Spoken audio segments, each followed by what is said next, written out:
गुरुपौर्णिमेच्या दिवशी स्वामींची आणि दत्तगुरूंची पूजा कशी करायची ते आजच्या व्हिडिओमध्ये अगदी स्टेप बाय स्टेप आपण बघणार आहोत.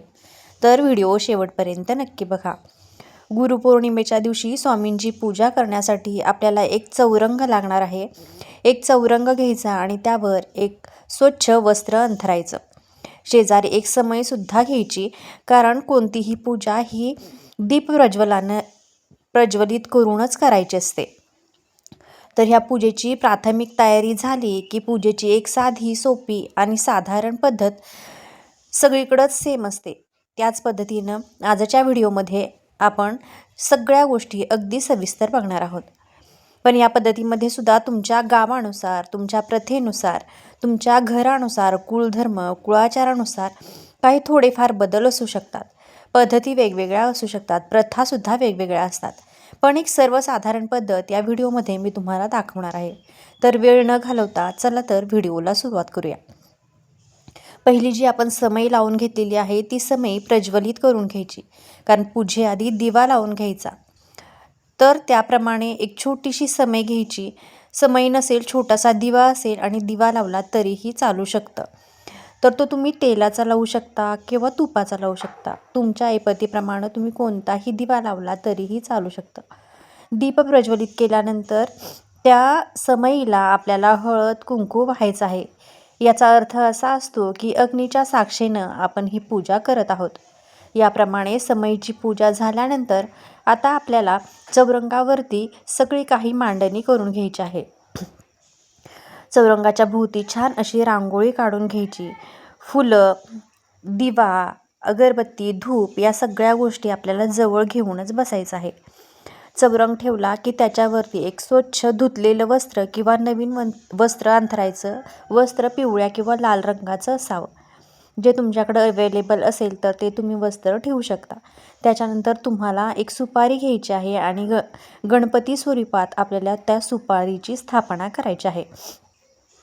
तर एक ताम्हण घ्यायचं. त्या ताम्हणामध्ये आपण गणपती स्वरूपात जी सुपारी घेतलेली आहे तर ती सुपारी ठेवायची आणि त्या सुपारीला आपल्याला अभिषेक करायचा आहे.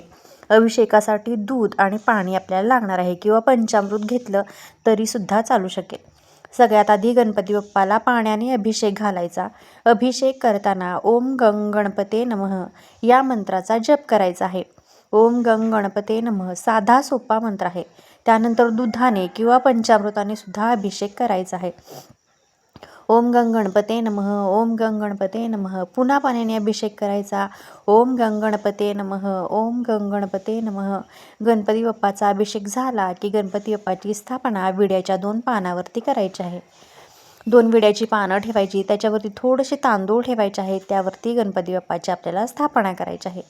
गणपती बाप्पाला हळद, कुंकू, अक्षता आणि फुलं अर्पण करायची. गणपती बाप्पांची जे स्तोत्र मंत्र तुम्हाला येत आहेत ते तुम्ही इथे म्हणू शकता. प्रत्येक पूजेआधी गणपतीची पूजा केली जाते, म्हणून आपण ही गणपती बाप्पांची पूजा करून घ्यायची आहे. आता तुम्हाला दत्तगुरूंचा एक छोटासा फोटो असेल किंवा मूर्ती असेल, दत्तगुरूंची जर मूर्ती तुमच्याकडे नसेल तर स्वामी महाराजांची मूर्ती असेल किंवा फोटो असेल तर त्याची आपण स्थापना करून घ्यायची आहे. तर ज्यांच्याकडे फोटो असेल तर त्यांनी फोटो घेऊ शकता, ज्यांच्याकडे नसेल त्यांनी स्वामी महाराजांची फोटो घेऊ शकता. ज्यांना तुम्ही गुरु मानता, मग ते साईबाबा असतील, कोणीही असेल, प्रत्येकाची श्रद्धा आणि विश्वास हा वेगळा असतो. तर त्या पद्धतीनं तुम्ही त्यांची फोटो किंवा मूर्ती घ्यायची आहे आणि जर तुमच्याकडे मूर्ती असेल तर तिलाही आपण अभिषेक घालून घ्यायचा आहे. फोटो असेल तर भिंतीला टेकून तांदूळ ठेवायचं, त्याच्यावरती तुम्ही फोटो ठेवू शकता. पण जर तुमच्याकडे मूर्ती असेल तर तिला अभिषेक केलाच गेला पाहिजे. तर त्या दिवशीही आपल्याला त्या मूर्तीलाही पाण्याने, दुधाने किंवा पंचामृताने अभिषेक करायचा आहे. फोटो असेल तर त्या प्रतिमेवरती फुलाने पाणी शिंपडायचं, त्याच्यानंतर त्याच्यावरती दूध शिंपडायचं, त्याच्यानंतर पुन्हा पाणी शिंपडायचं. अशा पद्धतीने फोटोही तुम्ही व्यवस्थित स्वच्छ करून, स्वच्छ वस्त्राने पुसून तो फोटो आपण मांडू शकता. गुरुर् ब्रह्मा गुरुर्विष्णू गुरुर्देव महेश्वरा, गुरु साक्षात परब्रह्म तस्मै श्री गुरुवे नमः हा मंत्र म्हणून दत्तगुरूंची पूजा आपण करायची आहे. त्यांना चंदन लावायचं आहे. दत्तगुरूंना सगळ्यात आधी चंदन लावायचं. त्यानंतर दत्तगुरूंना हळदी कुंकू आणि अक्षता अर्पण करायच्या. फुलं वाहायची. सोनचाफा हा स्वामींना आणि दत्तगुरूंना खूप प्रिय आहे.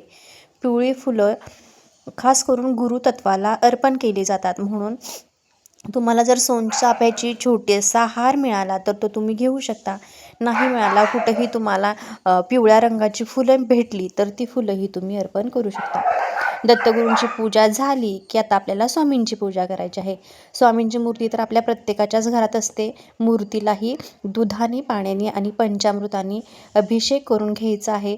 फोटो असेल तर त्या फोटोलाही मगाशी सांगितलं त्याप्रमाणे फुलांनी पाणी शिंपडायचं, दुधाने पाणी शिंपडायचं, पुन्हा फुलांनी पाणी शिंपडायचं, स्वच्छ वस्त्रानं तो फोटो पुसून घ्यायचा आणि तो फोटो थोडंसं तांदूळ ठेवून त्याच्यावरती आपल्याला स्थापन करायचे आहे. पण ज्यांच्याकडे मूर्ती आहे तर ती मूर्ती एका तामणामध्ये घ्यायची. ती मूर्ती ठेवल्यानंतर आपल्याला त्याला अभिषेक घालायचा आहे. तर पहिल्यांदा पाण्याने अभिषेक करायचा, त्याच्यानंतर दुधाने, पंचामृताने सुद्धा तुम्ही अभिषेक करू शकता. जे शक्य असेल त्यांनी अभिषेक करून घ्यायचा. त्याच्यानंतर पुन्हा पाण्याने अभिषेक करायचा. अभिषेक करताना श्री स्वामी समर्थ, श्री स्वामी समर्थ, श्री स्वामी समर्थ असं म्हणत एक एक पळी पाणी स्वामींच्या मूर्तीवरती अर्पण करायचं आहे.